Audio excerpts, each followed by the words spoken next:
First and foremost, a little cheers to Killcliff. Thank you guys for sending me the Killcliffs. The Joe Rogan special, the Flaming Joe pineapple jalapeno CBD drink. Wow. I'm going to drink that while we talk. That looks crazy. It's crazy. It's a crazy looking drink. Yeah. That's a graffiti can. That's pretty nuts looking, dude. Yeah, they just dropped a new one with Israel Adesanya, which is the UFC champ. Yeah. He's got his own Style Bender, right? Is that him? The Style Bender. He's got his tequila and kiwi, it's called tequila kiwi. But I guess they suggest you drink it with tequila. I mean, sure, why not? I'll drink anything with tequila. Right. All right. Now that's out of the way. What's up, everyone? Welcome to the RRBG podcast. I'm here with Dean Lamb of Archspire. Archspire? Sure. Archspire? That sounds good to me. I'm high as fucking mushrooms right now, so we just got to really take it easy, you know? No, I'm feeling much better now. I'm back to earth. But we did talk a little bit. I decided, I was going to go to Psycho Las Vegas. I'm sure you've heard of Psycho Las Vegas. Mm-hmm. And I decided to not because the virus situation over there is still kind of scary. Just a little bit. Sure. I mean, Yep. I don't know. Yep. Just a little bit. There's too many people still fucking around, getting sick. And Psycho Las Vegas has got a pool. I don't want to get sick. I get sick anyway at those things. I got sick at NAMM. That NAMM that we hung out. I got super sick afterwards. Who doesn't? Who fucking doesn't, man? That's right. Like a cesspool for sure. Yeah. Like I honestly think I caught COVID in at that NAMM and nobody knew about it or nobody knew what it was. It was just, I thought I was I'm really sick. 2 weeks in bed. I can't taste or smell anything. Oh, shit. Oh, yeah. Well, yeah. I'm pretty sure I got it. Sounds pretty likely. Holy shit. Wow. Yeah. Mushrooms are a herbal remedy to that, I guess, for you. Well, yeah. So since I decided not to go to Psycho, I had some extra mushrooms laying around from Ian McCall. He dropped some of those off, and I gotta say, I didn't have a good time. Am I terrifying to you right now? Am I? No. Oh, okay. No, like I said, I'm back to earth now. I'm back to normal. Yeah. I'm just feeling a little tired because it was interesting. I normally have an enlightening experience on it. I usually am like, I break down some mental health issues, depression things. I break it all down. I feel much better afterwards. Yeah. And then yesterday, I honestly, I went outside and I caught a glimpse of the apocalypse firsthand. There was like sirens in the distance. The sun was coming, it was going down. It was like right in my face. I'm like, this is the end of the world, right? This is what's happening. Wow. Yeah. Oh man, the last time I did mushrooms was we did a bit on the beach on, I think it was Canada Day 2014 maybe. It's been a long time, and it was with my wife, but then girlfriend, and we were on a nude beach. Nice. So it was all my friends, and we were everybody was I was naked for half the day, and then we ate mushrooms right as the sun was setting, and she was pretty much terrified to embarrass herself too, because she's her and I had just started dating, right? And and she just met all my friends, and so we were all pretty high on the beach, and one of the other dudes in my band, Toby, he was pretty drunk also. I think it's the same day. It doesn't matter. And I had a buddy come over, and I never hang out with this guy. I never hung once or twice. And he came over. He's like, "Yo, what's up?" And he's all life of the party dude. Came by and just ripped Toby's shorts down while he was standing up, just but it was a nude beach, but he didn't get naked, and it was there was barriers that he had put up, and then everybody just looked directly into his dick, and and now that image is burned in my brain. Nice. So maybe I need to take some mushrooms to get rid of that image, because every time I close my eyes, if I'm being honest, I see Italian sausage. Was it presentable? I mean, does he trim? Was it circumcised? I mean, what are we talking here? Do you know what is the Muppet? Is it Grover with the long nose? Right. Yes. That was banana. Imagine that covered in sand. pubic hair, just lots, and just like a mane. Well, I mean, he's Italian, dude. He's got like, Oh, that's you what you know, had to say. it's Yeah. it's a thick. Well, it's a jungle, and It's a I've never explored the jungle personally. So I don't know what it takes, what sort of mental fortitude you need to get through that, but hey, I mean, he seems to do quite well. He's got a lot of confidence, so good for him. Good for him. Dude. Well, how about you? I mean, you're in a nude beach. That's got to take a level of confidence, to just even do that. Oh yeah. So what are you packing? Are you a grower or a shower? I mean, what's going on here? Because I don't feel comfortable going out in public naked. Never gone to a nude beach? I've skinny dipped once in my life, and it was during a Peaches concert. I mean, if you remember Peaches, Of course. fuck the pain away. Yeah, She decided to go, let's all go skinny dipping, and because she was performing on the beach, and then everybody jumped into the beach naked, and that was the only time I've ever done that. And I'm more of a grower than a shower. That's for sure. I'm not ashamed to say it. I gotta say, that sounds like a pretty cool experience. That was fun. That was a fun night. Yeah, the problem was finding my clothes afterwards because everybody did it. Everybody just and ran, and then I'm like, oh crap! Like, where's my pants? That is a crazy experience. I mean, like, I'm not going to come on here and brag about the size of my penis, but I mean, everything is fine. Everything is. You're okay with it being out. Oh yeah. Honestly, my favorite thing to do on tour, and the guys absolutely hate it every time I do it, and for good reason, is I'll be in the shower and I'll just come out and be like, did you guys know that? And just be totally naked, and I'll watch where their eyes go, and you can tell exactly when they're like meet your eyes, and then their eyes go down. It's like within a millisecond, right?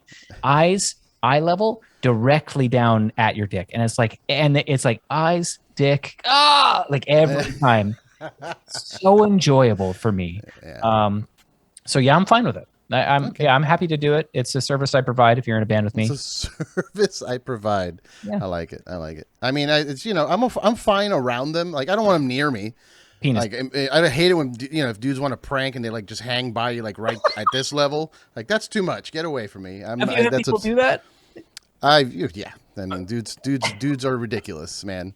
I mean, there's just a lot of shit dudes can do. That's great. I mean, I saw Bobby Lee's dick nice up and close because he decided to.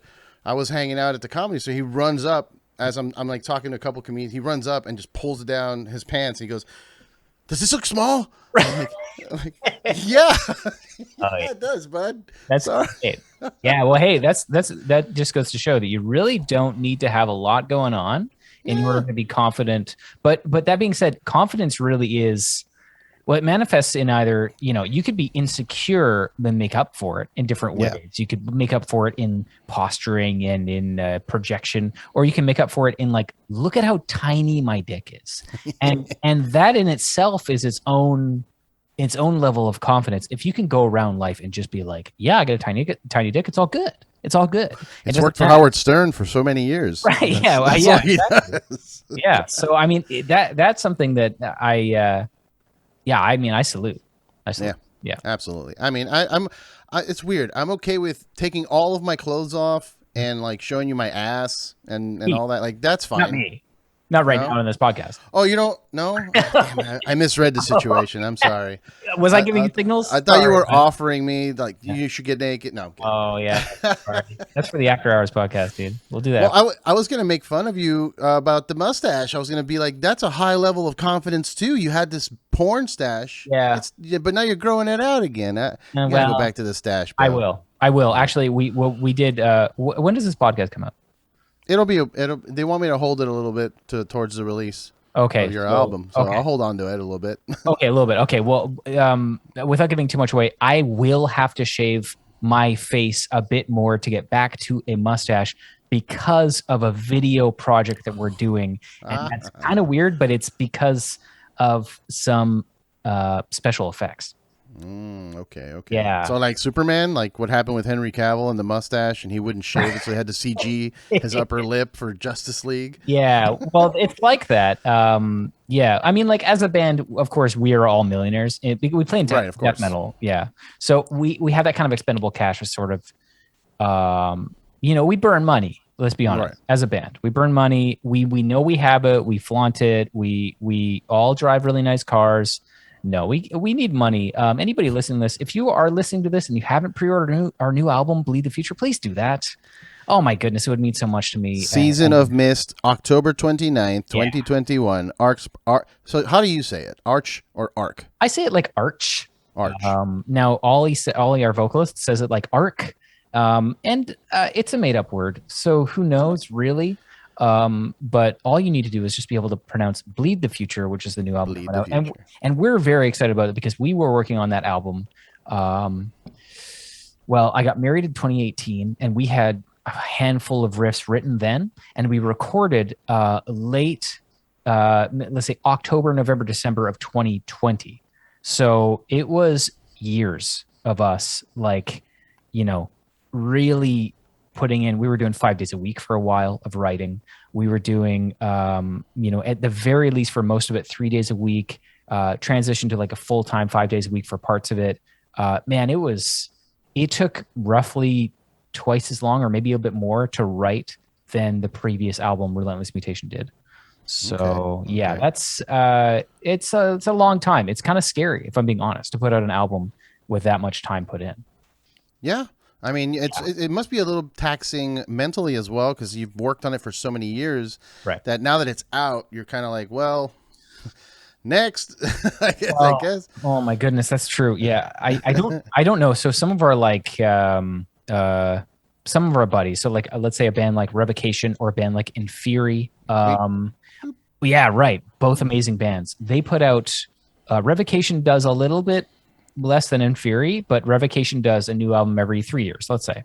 Mm-hmm. We do a new album every 4 years. So our album cycle is about 4 years. Inferi does a new album. I mean, they're putting out an album soon. And then they have 4 songs written for the next album already. And they had an EP come out earlier this year. I'm like, how do you do this? How do you write? It took us 2.5 years to write 8 songs, and it's approximately 31 minutes long. And I'm like, that's all I got. You know what I mean? Like, I literally don't have any other fucking ideas. Like, But the thing is, you guys are compressing so much information into these 31 minutes. You're playing all of the notes. Right. It's kind of like, you're just like, push it all in there. How many more notes can we fit? It's like, you're kind of like, no, I mean, I'm just going to make a bad joke about evacuating certain countries, but try to see how many notes we can shove in the airplane and get them going. It's kind of like, that's how I feel when I listen to your music. Like their new video that came out, The Golden Mouth of Ruin, is pure chaos. Well, yes, it has. It's just, let's go. Right. It has a lot of stuff in it, but it also has some what we like to call dumb guy riffs. Dumb guy riffs are the stank face sort of like, this is, okay. What was it you were calling it during the Revocation video on your web series? It was the caveman, yeah. Caveman riffs, caveman. Yeah. So that's right. With the with the dumb guy riffs, a good example is Scourge of Iron, Cannibal Corpse. Oh, dude, that's the best. That is like, it's like, when you hear somebody do something and you're like, well, of course that would sound good. It's drop whatever tuning they play in B. I don't even A, like it's 6-string A. I don't know, and it's just dun dun dun. I mean, it sounds fucking awesome. Have you done that song in your Dean Learns? I'll play it for you right now. I mean, I don't. It's dun dun. I mean, like I could play that part anyway. No, I haven't played. We've been trying to get Cannibal Corpse on there, but I know Eric Raton is very busy. But yeah, maybe sometime it'd be great to have him on there. But yeah, I mean, like stuff like that, dude. It's like you can go as technical as you want, but unless you have some of those other dun dun dun, then it's like, well, what is it? You know what I mean? Like you gotta have the anchor in the song. Yeah, absolutely, absolutely. That's what keeps me attentive. Is there, if there's some kind of vibe, switch. There's a wave. There's something. There's a journey. It's not just technicality. There's some bands that do that, and I completely tune out. Like 2 minutes in, it's like, okay, all right, I get it. I get it. You know how to play the fucking guitar. I get it. Screaming at your screen. Yeah. Hey, I get it. Shaking the monitor. Yeah, man. But you guys do a really good balance of bringing in those moments, that those break. I don't want to call it breakdown. It's not really a breakdown. I guess maybe. I don't know. I mean, we don't necessarily call it a breakdown. What we do is we write in this way where we have a whiteboard, temporary marker or whatever, and we come up. Honestly, writing the riffs is only half of the writing that we need to for each section. The other half, and oftentimes it takes just as long, is naming the riff. Naming the riff after. Okay, so a good rule is, let's say we're there on a Tuesday afternoon and Toby couldn't make it. So he's like, I can't make it this Tuesday. I got this family thing, whatever. We're like, oh, okay, no problem, man. And then when we get there, we're like, we need to write something so we can make fun of Toby in this riff name so he can come back on Wednesday and be like, oh, fuck. Like, just, So a good one is Ollie oftentimes, had missed practice for whatever reason. He was getting really into boxing, so he missed a few practices. So we had a riff called, because he was losing a bit of weight, less fat, but still fat and bald. So that's the name of the riff. So it's a bit of a mouthful, but he comes back and just sees like just furious rambling scratches on the whiteboard, just hateful things about him, how much we hate him. We don't, but what's great is it really attacks your insecurities and bullies you into getting into jam. So when you're bullied to be there, then you produce the most, you have the easiest time. Everything is stress-free when you're getting bullied to be there, which is great. Of course, that's a lie. It becomes way more stressful, but it does make you never want to miss jam. That's for sure. So. Yeah, man. Yeah. No, the bullying, it's such a weird thing. I hear what you're saying in a way. Like, I'm obviously against bullying. It's a big deal for me, actually. Like, that's part of my day job, which I'm not going to talk about. But but it is a big deal. Bullying is a terrible thing. However, it does sometimes serve a purpose. Like you said right there, like bullying someone like that gets you inspired to, well, fuck you. Let me show you. Yeah. No, hey, you're right. I mean, like, keeping each other accountable for practice oftentimes is sort of just like, you throw a little passive aggressive comment in there sometimes, hey, we've been in a band for 12 years together. What are you going to do? Be like, it's like, it is what it is. It's turned into this sort of, it's still really fun for us. Let's be honest. It's like you go to write music and you get to like, I'm like, hey, we should put a drum solo thing, or we should put a bass solo thing or whatever. And that person comes back the next day and it's like, oh, I came up with this idea. And you get to like, be a part of everybody's creative process. We call it putting filters in. So everybody puts in their own filter to make sure that the shittiest riffs don't make it to the last filter. Everybody except for one person's like, yeah, that riff is great. And the last person's like, nah, I don't like it. Well, that riff doesn't make it in there. So the filters sort of act like this creative kind of gate system. And man, it's just like, yeah, I personally, and I think all the guys, I'm speaking for all the guys here too. This is the best music we've written. And it's, I just can't wait for people to actually hear the whole thing. It's been a long time and I'm ready to fucking put it out.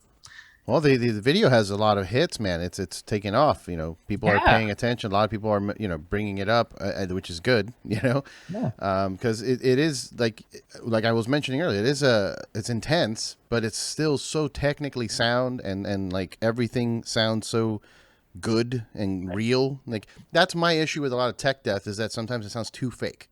Oh, like too clean. It's too choppy. It's too like, like. Well, you don't get that when you go to Dave Otero. No. When you go to Dave Otero, his thing is, let's maintain some human element to it. That guy really is, one of the best in metal. I don't know how else. Like I obviously haven't worked with a ton of producers. We worked with a local dude here, Stu McKillop. Excuse me. And he was great. And our first two albums were with him. And then the last two albums, this newest one, and then Relentless Mutation were both with Dave Otero. And man, it's just like some cool, like getting to work with somebody that you trust. He's like, oh, that riff is like pretty cool, but let's like make it simpler so people can actually fucking understand it. You're like, oh, that's a good idea. I should have thought about that. Or he's like, you know what? This part's great, but if you take out this one guitar line, this whole melody, and we just simplify it, then that other part's going to shine through. I'm like, yeah, that's good. So it's just like trusting somebody and like adding another member of the band for like 6 weeks or more, even into the mixing process. And he has like real hard opinions too. He'll be like, that part needs to get cut from the song. And we're like, oh, really? And then you think about it for 20 minutes and you're like, Well, yeah, it does. That makes sense. I mean, he's saying it does. He's the listener. He wasn't there writing, all he's still fat, less fat, but still fat and bald. He wasn't writing that. It's like he's just hearing for the first time. And I mean, if I don't know exactly what is the demographic of your podcast, would you say musicians or non-musicians or? I've been trying to branch out and do more, but it is definitely a more musicians and music fans for sure. Okay. Yeah, because if you are writing music and you at some point in your creative process don't involve outside having somebody come in and listen to the project and tell you their honest opinion, and surprisingly, if they're not a musician, that's actually better. We used to have dudes, our buddies, come in a jam and sit there and just hang out for 3 hours and be like, oh, that part sucks, or that part's great, or man, that part's really cool, you should repeat it. Like that was an integral to our writing for so long. And now we've sort of, we don't have it quite as much anymore. Every once in a while, we'll have some people come by, but I think our friends are pretty sick of listening to our fucking music. So especially when it's in such a, like an embryonic kind of stage, like it's really early, it's like this part, like, don't listen to this part, it's going to change, You're in the phase where it's like an hour or two of just the same riff over and over with like one less note, maybe. It's like, no, I'm gonna go outside. And I don't. I mean, hey, even if it was my favorite band, I'd be like, yeah, this is great, guys. I'll be back, man. I'll be right back. You want something from the store? Yeah. So, but yeah, it's great to involve that kind of thing. So, if you are listening to this and you're a musician and you're like, man, I would love to write better music, but I don't really know how. It's like, bring in someone. Just like get your buddy who doesn't play, and it's like, what do you think of this? And if they can if you're open to it and they give you their honest opinion, and sometimes that's like, I don't know. Sometimes it's like, I don't know. Or sometimes it's like, oh, you should repeat that part.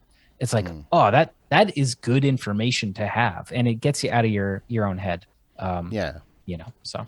Big. Yeah, I'm thankful and kind of, I was blessed in that way too. With the band I was in, the Sever, we spent 10 years, trying to come up, like every time we wrote a new song, it was like, let's see how we can outdo ourselves in terms of technicality or time signatures, or like what can we do to make it better and longer. Like we ended up writing a fucking 30-minute song at one point, and we're like, whoa, we need to break that down into like 4 separate songs. It could be an EP, I don't know, but that was something that we always had a crew of people there. Every practice was actually a kind of a show. There was like 10 people there hanging out drinking, and then like somebody would come up like, hey man, you should give opinions and thoughts. Like maybe don't scream there, sing instead, or maybe sing there and whatever. It helped definitely with the creative process, because I've tried to do music by myself and it like solo projects, and it always ends up just not really being the best because you want some outside perspective. Yeah, you and me both. I can't imagine. Okay, so my good buddy Scott Carstairs writes pretty much a lot of, if not all, the music for Fallujah, and nice. That is terrifying. That's terrifying to me.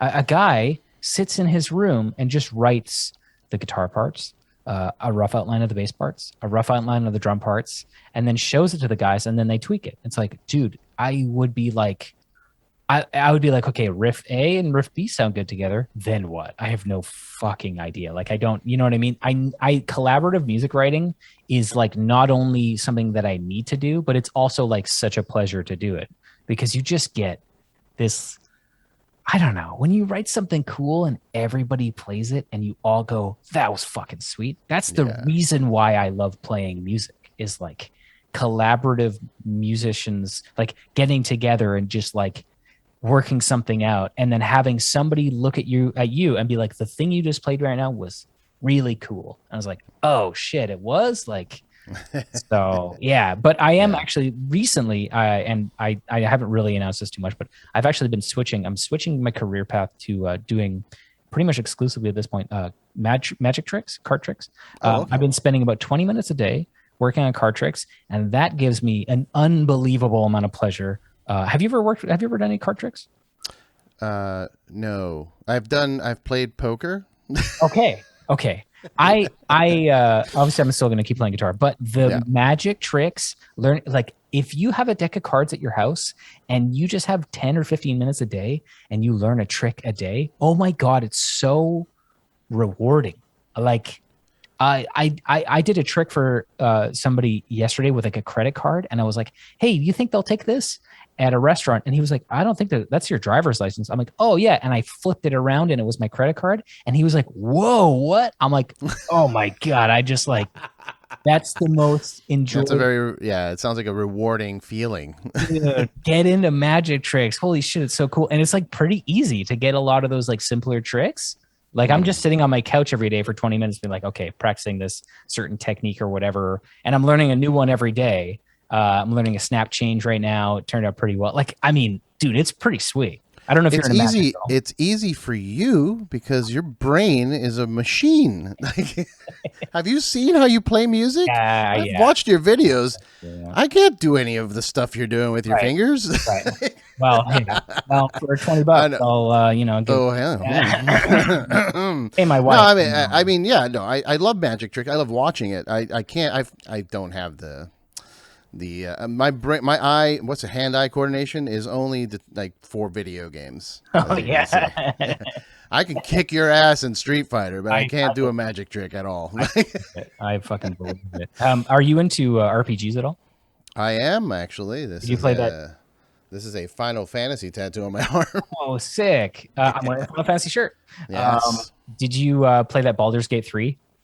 I played the beta a little bit, the first chapter. I hate betas, and I Right. hate when companies are this thing that companies are doing these days with the early access thing, where like, here's the incomplete game. We're still working on it, but can you give us all of the money now so that we can keep making it? I'm like, I get what you're doing, and I want to support you, but it just upsets me because like, I've definitely given money to some developers that just don't finish the game. Wow, really? Yeah, yeah. Like what this company that does Terraria. I don't know if you've seen Terraria. It's a 2D kind of like Minecraft situation. Mhm. They made one in space. I forget, it's Mm. called like Starbound, I think it's called. Hmm. And it's amazing. They never finished it. And I bought the game and I gave them the money and they just kind of gave up and they're like, "We're making another game." I'm like, "What about Starbound, you fucks?" Like, Wow. yeah, yeah, yeah. It was really cool, but it just pisses me off when people do. Like, I'll buy your game when it comes out. Finish Yeah. the game first. How Yeah. about that? I don't know exactly how old you are, but I think that we're probably like I don't know. I'm 33, so I was just in the 80s for a little bit. You know what I mean? I'm turning 40 in November. Okay, perfect. Okay, so were you a PC gamer kid? I mean, I started with like arcade, like consoles. I started with Nintendo and Atari and all that, and then I got a PC. I played a lot of PC growing up, like Unreal Tournament Oh and yeah. Quake, and Oh, dude. yeah, yeah, Yeah, that's great. That stuff. I mean, you talk about doing early access. Back then you would have a huge bug in your game that would make it unplayable, and it'd be like, okay, well, you just that's it. Like, I mean, like, yep, maybe you could get in touch with the developers and they could mail you a new disc with it. But I mean, like, I don't think that really ever happened. There's plenty of games, old games, even Nintendo games that were just like, oh, that's got a bug in it. You can't even play it. It's like, what? yeah, yeah, yeah. I know. I appreciate that they patch things up now, and I appreciate also that they extend the life of the game by adding shit, down the road. Like, here's patch 2.7, and we added a whole 20 hours of whatever. Like, okay, that's cool. That's cool. But I honestly, I can't. I was having this discussion with my gamer friends the other day that I can't come back if you drop DLC later after I already beat the game and like Oh yeah. 100% it, and they're like, "Oh, now there's an expansion." I'm like, "I'm good. Yeah. I'm not gonna go back." Like, Yeah. you should have dropped that right away. Like, I missed that from old. Like, there was no expansion pack for Final Fantasy VI. You know what I mean? It was just you. It was just Final Fantasy VI. You play it and you're done. Yeah. So I'm kind of. I guess that's my old man, boomer, whatever you want to call it, mentality. Yeah. Well, I mean, I think honestly, I don't know how you feel about this because I've been feeling this like in the last, let's say, with some exceptions, in the last 2 years, where I just don't want a new universe to invest all of my time in anymore. I'm like, man, I was into Game of Thrones and then that ended, and I've got all this useless information in my head that like doesn't apply to anything. So I'm like, you know what I mean? Yeah. Like, and Yeah. my wife and I read through 4 of the Dune books recently. So like, I've got all this information about Dune, and it's like, okay, so I mean, I'll go see the movie and I'll know what's going on. But I mean, and I love that, but like, I feel there might be a limit to that in my brain. Like we were reading the Silmarillion J.R.R. Tolkien, and Yeah. that is also like, okay, so I'm gonna put in 20 hours into getting into like invested in like this huge origin story of the universe, and it's like, man, I don't know, maybe I kind of pine for like the older sitcom, or not just sitcoms, but like the older episodic sort of like Voyager, Star Trek Voyager. You watch one episode, you know who everybody is, you know exactly what they're doing. Oh, we got to get home. They say it every single show. They're like, oh, we got to get back to Earth. We're trapped, whatever, in the Delta Quadrant.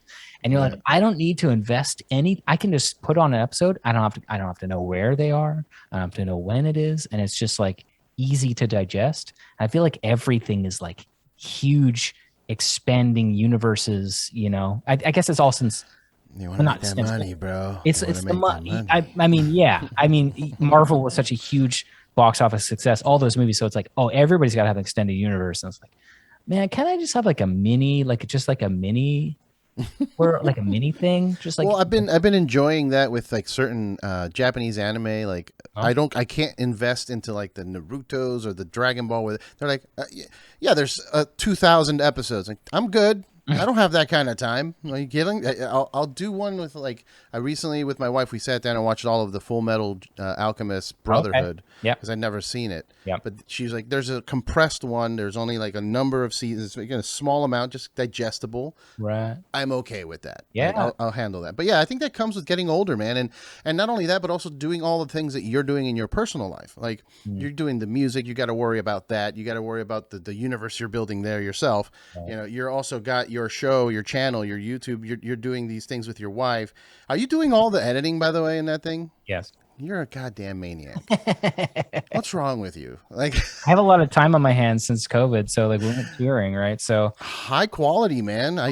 Look, when I saw the recent videos, 'cause I remember watching some when we first met. I saw some of the videos you were doing, but the difference in production is nuts. Yeah. And I was like, this guy's got a team now. There's no way he's still doing this on his own. No, I was considering hiring out recently to do some of the editing because I'm like, I want to make more content and I want to not be held back. Because right now, those episodes, I mean, I'm working on one right now. Yeah, I mean, it started pretty not, pretty in editing, easy on the editing. It would be a long form thing. And I started cutting it up. And I started realizing people actually enjoyed it more when I cut it up. And then I would cut up more. And then my wife, Claire, who also has a channel, also does guitar. She's great. She's a Kiesel artist as well. She's like, we should do videos together. And I'm like, yeah, but nobody wants to watch us together because we're going to be playing guitar over each other. And that'll sound bad. And we're both learning something at the same time. And that'll sound bad. So I don't know. And she like forced me to do it. And we did one episode and she's like, I'll edit it. So the very first one she edited. And I was like, that was fucking really fun. That was super fun.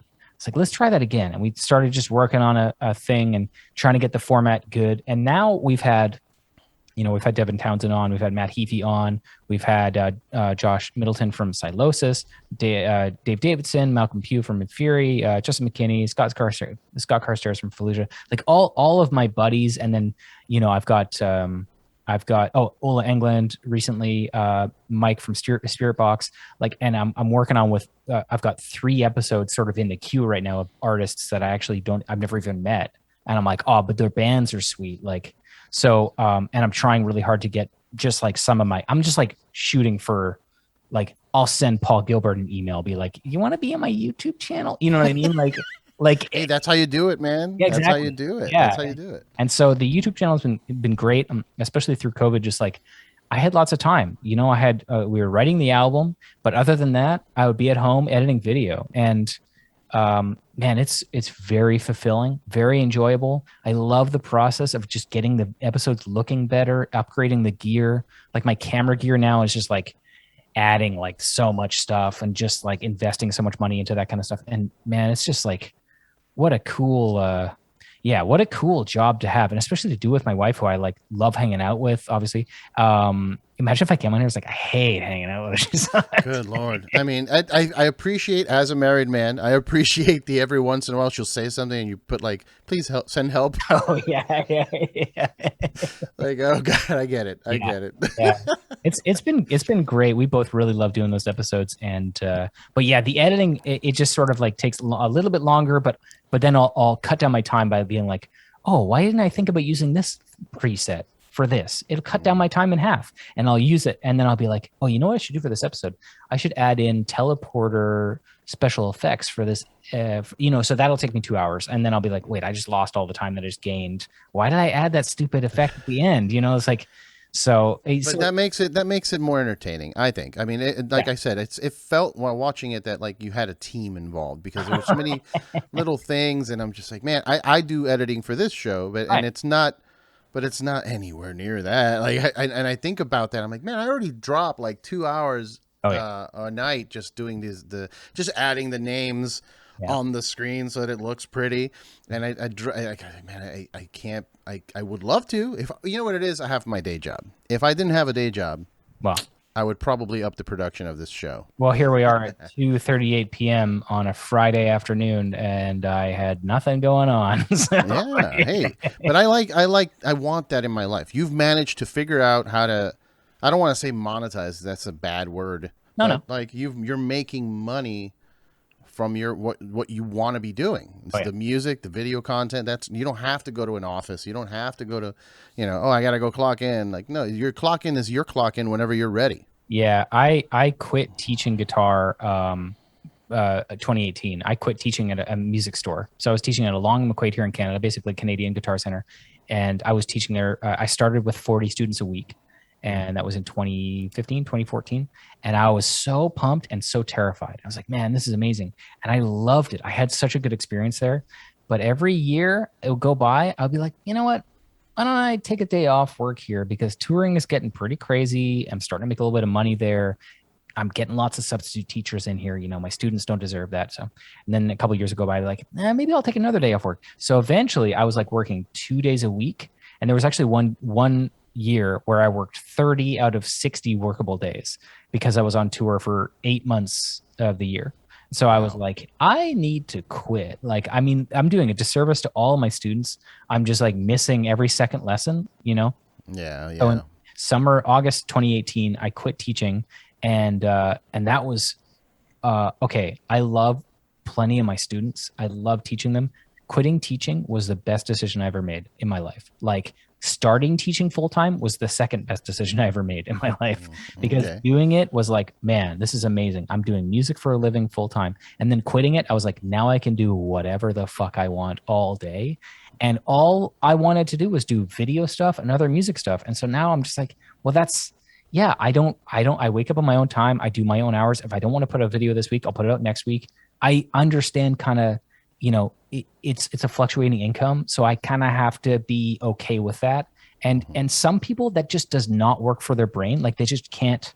And I totally do not blame people like that. If you need to have a job because you need stability, like fucking, I understand. But yeah, I just love I just love doing whatever I love not having a boss that's gonna be like, hey, you fucked this up. It's like, nope. Yeah, dude. No one to tell me that. I'm just like, no, I'm my own boss. It's like if I fuck something up, I take responsibility for it. So it's great.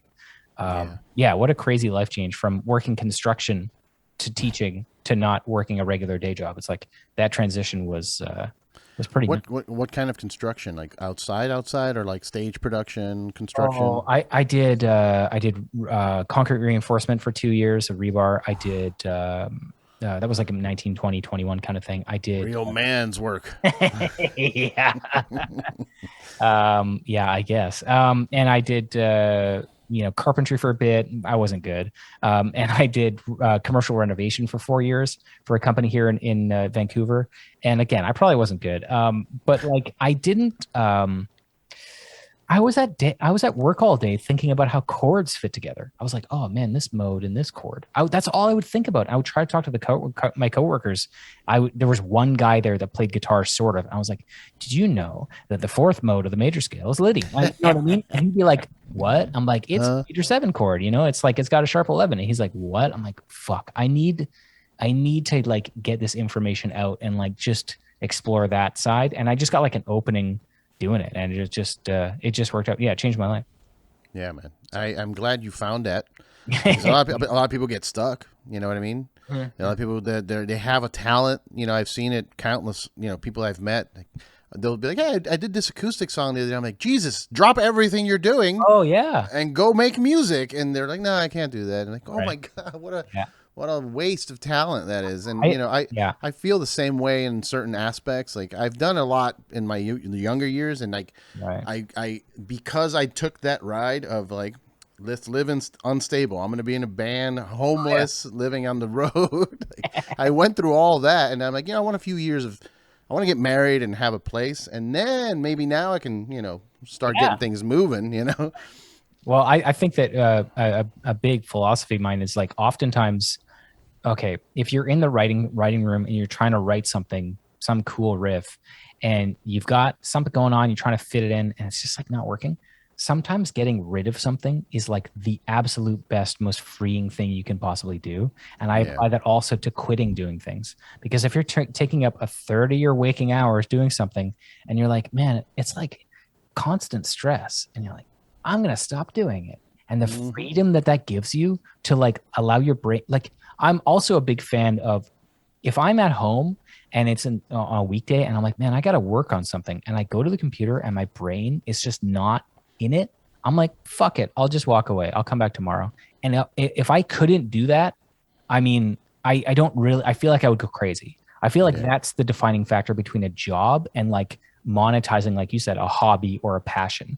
If you can just go to your computer or whatever medium, paintbrush and easel or whatever, and you're like, I'm not feeling it today. I'm just forcing it. It's like, walk away.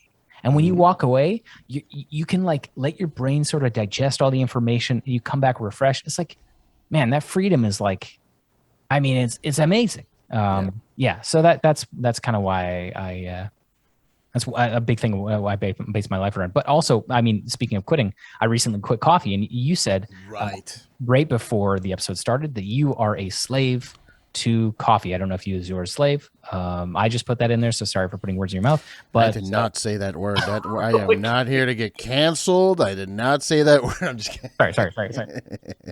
So you've been drinking coffee for quite a long time, again, dude. Well, I'm Cuban. So one of my earliest memories, I would say 2-3 years old, is me drinking coffee with milk out of a bottle. Wow. That's awesome. That's how early on my problem started. Right. Yeah, because Cubans don't think of coffee as a drug or like it is. You know what I mean? They don't understand. They just think it's part of life. And any Cuban family, like a real Cuban family that you meet, you go to their house, the first thing they offer, get un cafecito. You want coffee? It's like, it's 7:30 at night. You want to shoot me up with a 4-shot of espresso? Let's go. Like it's insane, and it's such a normal part of my life at this point where every morning I wake up, coffee process, got to grind the beans, got to do the thing, and it's like 30 minutes out of my morning, and I got to do other things while I'm making it. But if I don't make it, like if one day I wake up, I'm like, I'm too, I don't want to do the whole thing. An hour later, I'm like, oh yeah, okay, right. I'm just sitting at my desk like, I feel like crap. I need to get up. I need to go make some coffee because I'm not going to make it through the day. Do you get brutal headaches as well?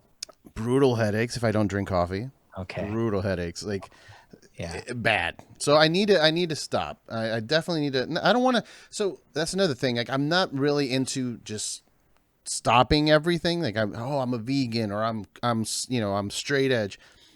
You should be able to enjoy a cup of coffee down the road, right? But the addiction needs to stop. The problem is, like, I should be able to have a coffee with a friend and not be like, no, sorry, I don't drink coffee anymore. Like that to me, I can't put those limitations on myself. I know that you can, like that.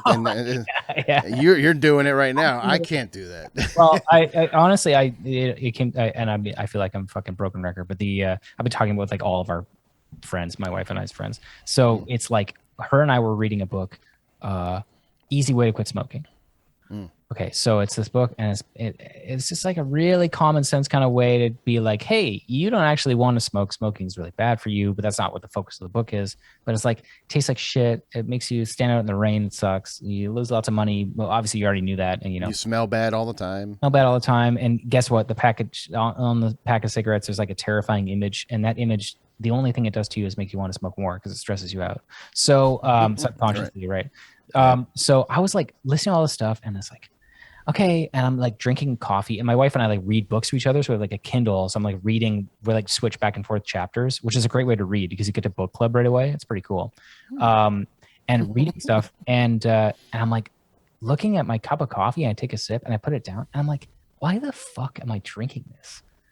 And I was like, I can't think of a single positive thing this coffee has done for me.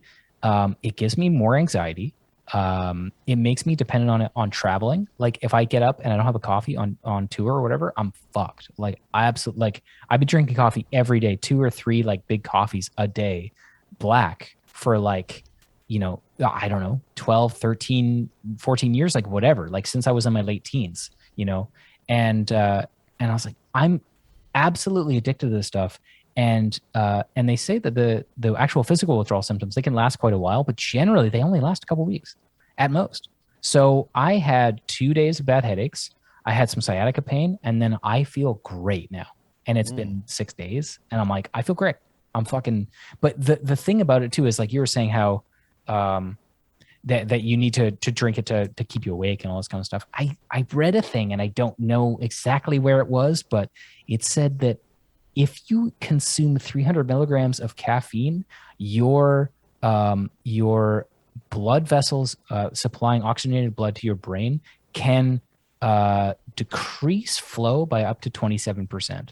So there's a possibility that you're actually getting less oxygenated blood to your brain if you ingest 300 milligrams of coffee. And I'm like, what? And that's why you get those crushing headaches, because your veins start opening up, blood vessels start opening up, and it creates a lot of pressure in your head. And that's why you get those like pressure kind of shitty headaches from caffeine withdrawal. But that stuff goes away, but not for everybody. Sometimes it is pretty fucked to get rid of it. But I just like start realizing all this stuff. I'm like, man, it's expensive as shit. And I'm like, guess what? I don't even like the taste of it. I was lying for my entire life. That's my problem. I fucking love the taste of coffee. You had asked me a week ago if I loved coffee, I would have said exactly the same thing. I would have been like, I love the taste of coffee. I love the smell of coffee.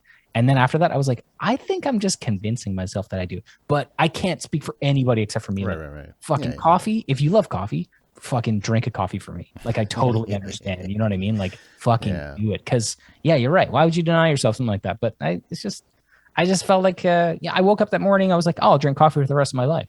And then within a minute, I was like, I'll never drink coffee again.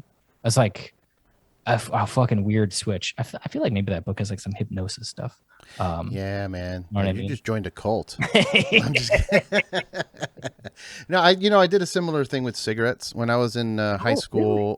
Yeah, when I was in high school, like up until like the first couple of years of college too, like I was smoking a pack a day. I was all the way in, and wow. One day I was just like, no more, and I tried the e-cigarette thing for a while. Sure. That it was like, this is not helping. This is not a cigarette. Right. So it's not fulfilling anything that I needed, because I actually I'm kind of a outdoorsy kind of person, so I liked the burning aspect of it, like campfirey, I love cigars and all that. So but then that e-cigarette does not replicate that feeling at all. Right. There's no way it will.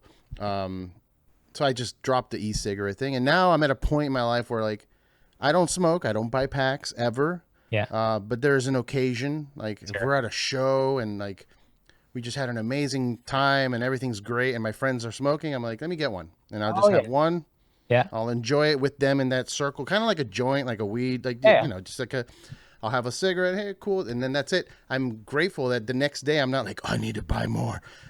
That's gone. Yeah. So it's good to be able to, the worst part about coffee and cigarettes and all that kind of stuff is the day after where you're like, oh, I should have more of that. And it's like, oh, fuck. Like, because you develop the habit and you develop the addiction, and then you just like can't stop. And I acknowledge the when I get it, because I do get it. Like the body, the next day I am like, oh, I could go for a cigarette, and then I stop. Immediately I'm like, yep, nope, not happening. Water, and like I ignore it. Oh yeah. So I need to get there with coffee, because I definitely feel that at this point I'm at that, like, I need to have caffeine. If it's not coffee, it's one of these Killcliff drinks that has caffeine in it. Oh yeah.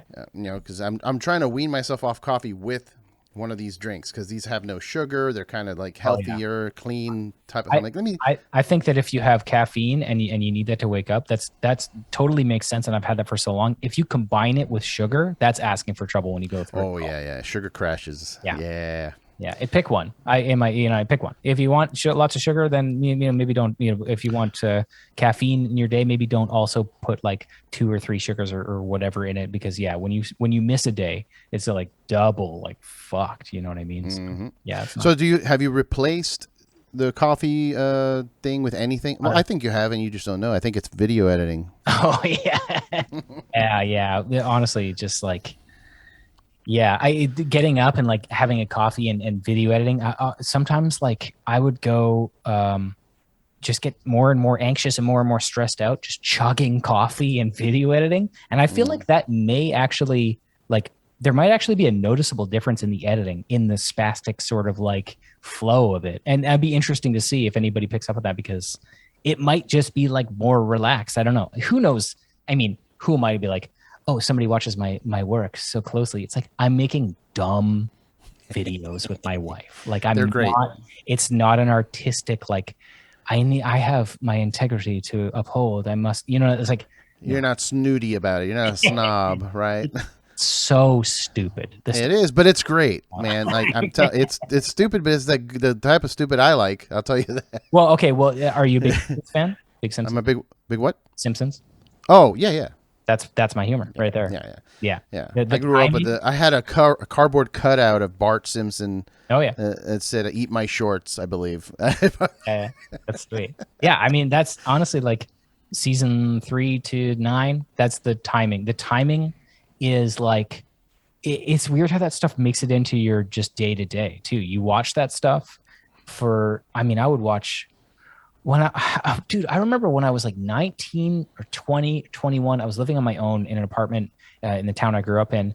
I didn't have internet and I didn't have like a smartphone. So I would just like watch Simpsons DVDs all day and play guitar. I was like, what the fuck? I didn't have internet? Like, what am I doing? Like, I didn't have a computer. So I would just watch the same episodes I've been watching since I was 14 on repeat, and watch all the director's commentary, and like that stuff just makes its way into your personality. If you watch that stuff enough, and you like, the more you watch it, the more you understand that, hey, sound effects, if you delay them by a few milliseconds or whatever, then the impact is funnier, or muffled talking is really funny, or if a character waits a little bit longer, you extend the timing between when the character like moves his eyes subtly, like that kind of stuff. And like I'm imagining what the edited version is in my head while we're filming it. So I'm like trying to look ahead and just like imagine how I can make a joke land better. It's not a perfect science, but man, that stuff is all Simpsons season 3 through 8 or 9 or whatever, like that. You're live writing comedy. As you're recording it, you're writing it in your head. So have you considered possibly down the road, obviously, but a career in like comedy writing, like trying to do more skits, less music, more comedy aspects of it? I have. I have. I think I would have a really fun time with that. But then you get into the whole thing of like working for somebody. It's like, well, I don't know about that. But doing my own type of stuff like that, it's like, fuck yeah. I've I just like, I also love like Norm Macdonald. Like I love stand-up comedians. I just like all day I'm just watching stuff about how they're talking about their experiences when they were younger and stuff. It's like I don't necessarily want to be a stand-up comedian because whatever, but like just the timing that those guys have, and some of them just on the fly, like you were saying, Bobby Lee, like that guy is so funny, and he's just like effortlessly, and sometimes you can see like Anthony Jeselnik. You can watch him on interviews and somebody will say something and you can watch his eyes like be like, and he's like coming up with something in his head and then he just lands something perfectly. He just improvised. You're like, fuck, that is as crazy as any sweep arpeggio that you could ever play. Like, you know what I mean? Right. Like the equivalent for that on guitar is like, I don't even know what, like jazz improvisation. Like, you know what I mean? Like, because jazz guys will have modes and chords with licks and different keys in their head all the time while they're playing. But comedians will be like, okay, if I just wait, and it's like a lot of that is waiting. and just um my wife and I talk about sometimes, that feeling that you get when you're hanging out with somebody and you have a joke based on something they just said, and you don't know if it's socially acceptable to say that joke. But if you Yeah. miss the opportunity, then you get nothing. But if you take the risk, then there's like a good chance of everybody losing their shit laughing or hating you forever. And like the second one, you need to take the risk. Like it's so much more fun to just live like, I'll just take the risk. So we were out for dinner with my wife, the in-laws of my father-in-law and his girlfriend, and his girlfriend was like talking about golf. Oh, your father, my wife's father, my in-law, was like, he has his pendulum, with golf. His pendulum is quite large, and he was sitting at the table. I'm like, well, let's not talk about his pendulum. And he did not like the joke. He did not like the joke. Everybody else liked the joke. My wife was like crying laughing, but he didn't really maybe like the joke very much. But you need to take that risk. Like you just have to. What is he going to do? Hate me forever? It's like, I'm married to your daughter, dude. Like, what are you going to do? I'm here, Yeah, I took that risk once with one of my ex-girlfriends. We had just started dating, and she invites me out to dinner with her whole family. It's like 10 people, just aunts and intimidating. All of it. And we go, I believe it was like PF Chang's or something like that. Okay. And I'm a silly goose. So whenever I'm just always trying to come up with jokes in my head and trying to entertain people. And the family was talking about, Tom has Bob's nose, and I think Ashley's got her mom's nose. And I'm like, well, I collect this, all my family members' noses in this string of nose. They all just stopped like, what? I'm like, oh, I was kidding. I don't actually have noses. And then I tried to follow it up with another one. Like shortly after, they had a baby at the table, and they were like talking about the baby, and they were like, oh, the skin is so soft. The baby's hands are so small. And I'm like, you imagine having a coat made of babies? Yeah. And they're like, that's crazy, Eddie. What are you saying? You want to have a coat of baby skin? I'm like, it's a joke. Yeah. I'm not going to kill your baby. Yeah, exactly. Yeah. So but it is fun, man. And I've tried to have more comedians on the podcast too, because I have such an appreciation, because there is parallel, there's a lot of parallels there with a musician, like being able to improvise. Like you say, a jazz musician can come up with stuff. I see like Paco de Lucia and Al Di Meola, fucking John McLaughlin, just all improvising and jamming with each other. That's kind of what comedy is. Stand-up comedy is being able to live in that moment, kind of have a mental disorder where you're engaged in reality, but are also in here trying to write something, that what's the next, and what timing, and what, it's kind of crazy, but I appreciate that. Yeah. I mean, the craziest I think of that is crowd work. I mean, work is, there's a comedian, Todd Barry. He does a crowd work tour. And some of those, I mean, I have so much respect for someone who can just go up and confidently have nothing. They have nothing. Maybe they thought of something while they were going up the stairs to the stage, and they thought, oh, the lighting here sucks or whatever. It's like a caver. Like something, and they have nothing. And another guy that's really good at that is Scott Aukerman from Comedy Bang Bang. We watched Comedy Bang Bang live in Vancouver a couple of years ago, and he came up and he's like, Vancouver, everybody cheers. He's like, yeah. So like, oh man, you have nothing. Like you have no, like you're just waiting for something to appear in your brain, pulling at threads in the ether. And he has just confidence to do it, and I just like respect that so much. I think that's so cool.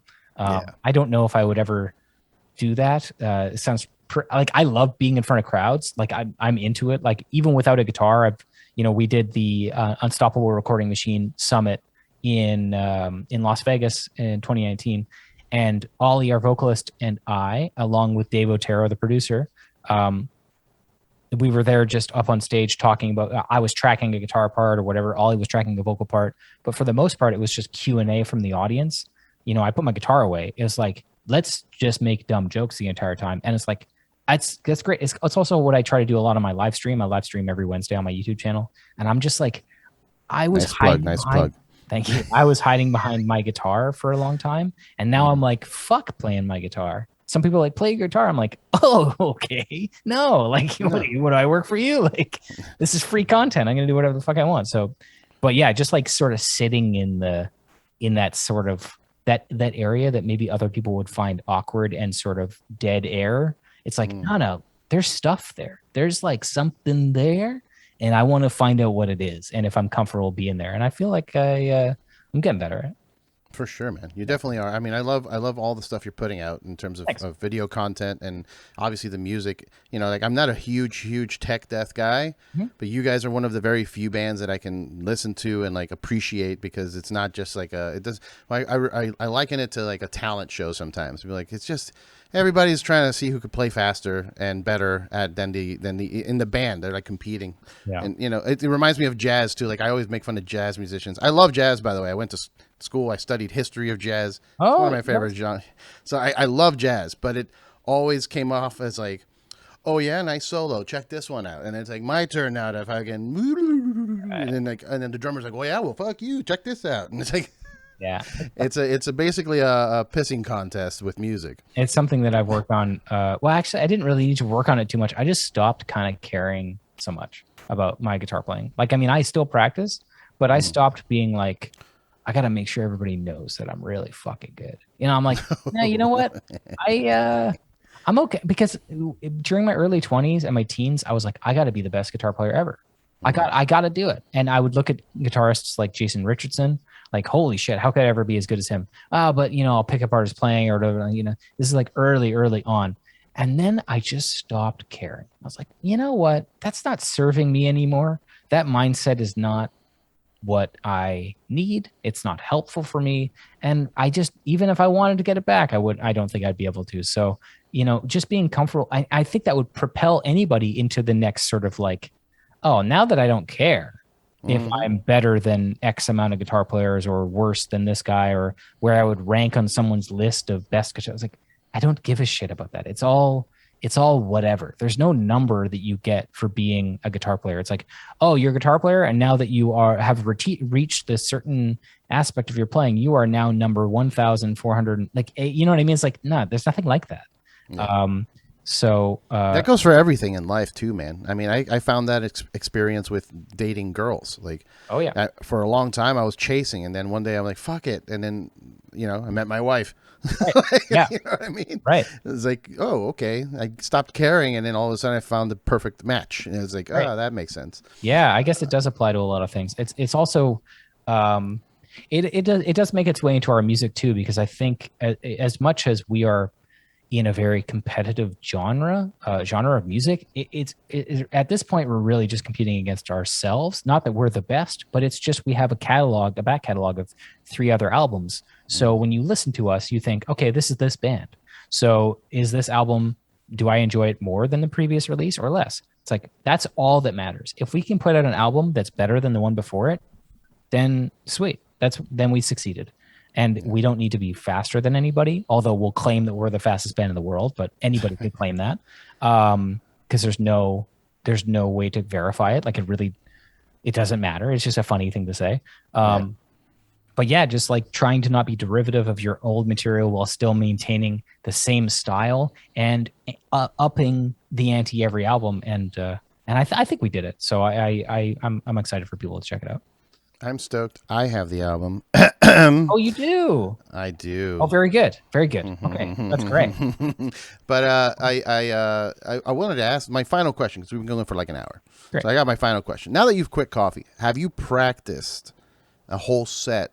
Like, do you think this is going to affect, you know, being up on stage with the caffeine? It's like all the notes real, you know, you got it, you're tight, you're in the zone. Do you think that's going to have any effect on stage? Have you practiced it, or, you know, are you concerned about that at all?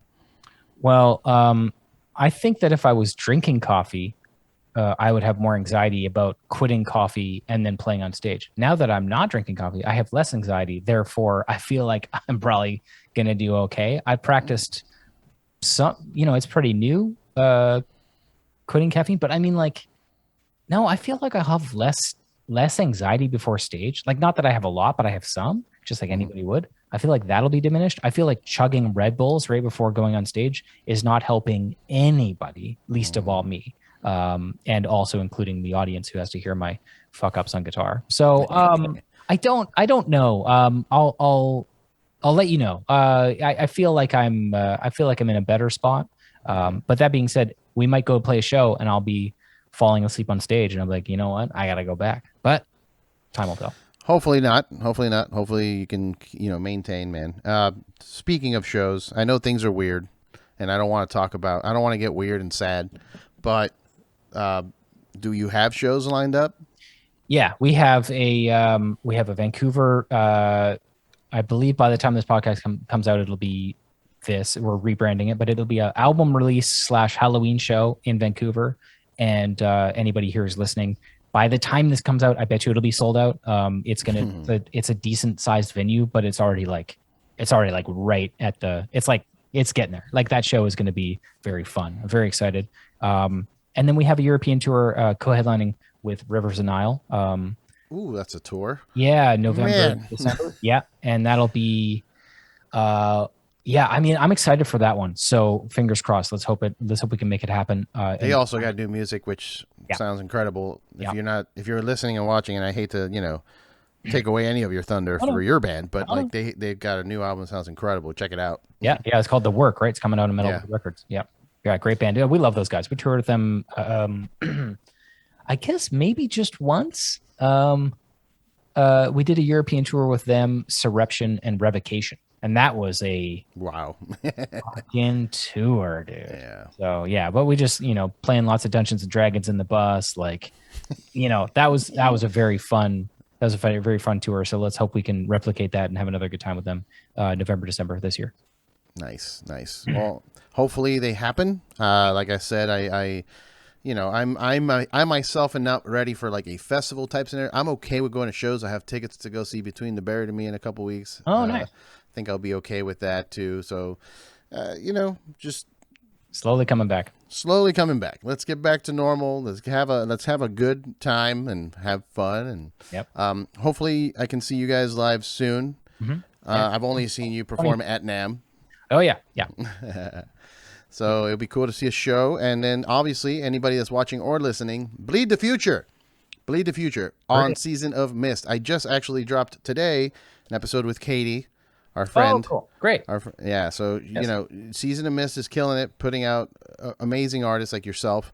Is there a link tree? Is there a thing that people can go to with all of your things? Or for my personal stuff? The band, the videos, everything that you're doing. I think there might be a link tree somewhere, but there's nothing on the band. It's really just like Archspire Official on Instagram, and everything's kind of on there. But yeah, we'll be putting out, depending on when this comes out, we have a couple more singles before the album release, and some really cool content and some really cool stuff. Man, I'm very excited. We got a lot of stuff for this album. We've been prepping for a long time, and we have some like real special things that we've been working on for like a year that'll come out with it. So I hope everybody knows it. Are you doing a live stream situation as well at any point, you think? Like as a band, probably not. As a band, probably not. No, I think we like to keep that kind of stuff live, and then I'll stream, and I might play a couple of new songs on my stream or whatever. But as a band, if you want to check out the music live, hopefully you can make it to a show. That's pretty much where we're at right now. That might change. But as of right now, yeah, just doing the shows as soon as we can fucking possibly do them. Yes, sir. I forget which band is doing it, but I saw that they're doing live streams of actual shows. Like Trivium's been doing that for a long time. Yeah, they're turning it. I guess the continuation of this pandemic live stream thing that everybody was doing is keep it going. I like those live streams. I think they're cool. Yep. I want shows to come back, but I think we should also still have those things happen. Well, it opens it up to people that maybe, because touring is its own thing. You can be a great guitar player but suck at touring. You can be, it's its own skill to get good at. It's very tiring. It's very expensive. It's very time consuming and very boring a lot of the time. But the fact to interact, the way, like the fact that you actually get to interact with fans one-on-one in person is like pretty amazing. But yeah, you're right. The live stream thing, it could very well work better for plenty of bands that maybe wouldn't want to tour because of work or whatever, or family or all that kind of stuff. So yeah, I mean, they should both be happening. I agree. Live stream does not, neither one takes away from the other. So the more music we have going on live, and the more people that are, just excited about new releases and stuff and supporting the bands, then the better. Awesome, man.